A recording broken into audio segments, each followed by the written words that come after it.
Number 5, ওয়া আকলু মালি ইয়াতীম, ইয়াতীমদের মাল ধন সম্পদ ভক্ষণ করা থেকে তোমরা বেঁচে থাকো। ইয়াতীম কাকে বলেন? ভালো করে শুনবেন। যেই সমস্ত ছেলেমেয়েরা সাবালক বা সাবালিকা হওয়ার পূর্বে তার পিতা মৃত্যুবরণ করেছে, মারা গেছে, তারা হচ্ছে ইয়াতীম অনাথ। কিভাবে বুঝবেন যে সাবালক হয়ে গেছে?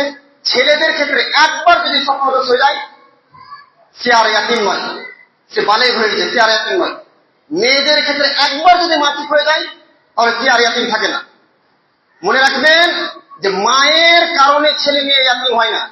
ইসলামের দৃষ্টিতে মায়ের কারণে ছেলে মেয়ে ইয়াতীম হয় না, পিতার কারণে হয়।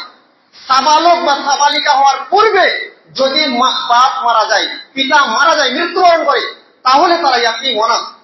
আর প্রাপ্ত বয়স্ক হওয়ার পর তারা ইয়াতীম থাকে না। এখন দেখছেন গ্রামের কোন একটা মানুষ মারা গেছে, তার স্ত্রী আছে, ছোট ছোট ছেলে মেয়ে আছে, অথবা আপনারই নিজের ভাই এমনটা করছে, আপনারই নিজের ভাই মৃত্যুবরণ করেছে, আর তার স্ত্রী রয়েছে, ছোট ছোট ছেলে মেয়ে রয়েছে, আর কিছু জায়দাদ রয়েছে, জমি জায়দাদ রয়েছে, সম্পদ রয়েছে।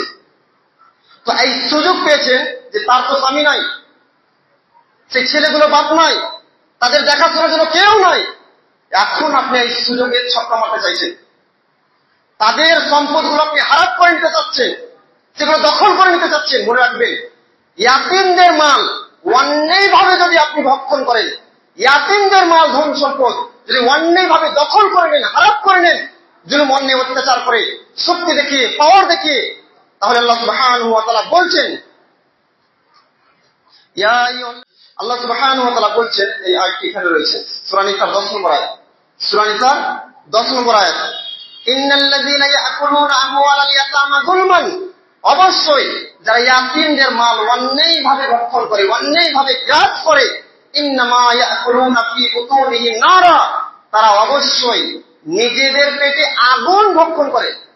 তারা ইয়াতীমদের ধন সম্পদ ভক্ষণ করে না, বরং তারা আগুন ভক্ষণ করে, আগুন খায় তারা। ওয়াসায়াসলাউনা সাঈরা, আর অচিরেই তারা জাহান্নামে প্রবেশ করবে, জ্বলন্ত আগুনে প্রবেশ করবে। এই জন্যই আল্লাহ সুবহানাহু ওয়া তাআলা বলছেন, ওয়ালা তাকরাবু মালাল ইয়াতীম, তোমরা ইয়াতীমদের মালের ধন সম্পদের নিকটবর্তী হও না।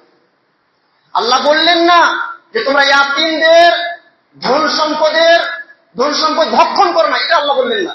তিনি বলছেন ভক্ষণ করা তো দূরের কথা, তাদের ধন সম্পদের নিকটবর্তী হও না, তাদের মালের কাছেও যেও না। আল্লাহু আকবার, কত বড় অপরাধ! এই জন্য রাসূল আকরাম সাল্লাল্লাহু আলাইহি ওয়াসাল্লাম ইয়াতীমদের ধন সম্পদ অন্যায়ভাবে ভক্ষণ করা থেকে বেঁচে থাকতে বললেন। আর তিনি বললেন যে 7টি ধ্বংসকারী ভয়ঙ্কর পাপের মধ্যে একটি হচ্ছে ইয়াতীমদের মাল ভক্ষণ করা।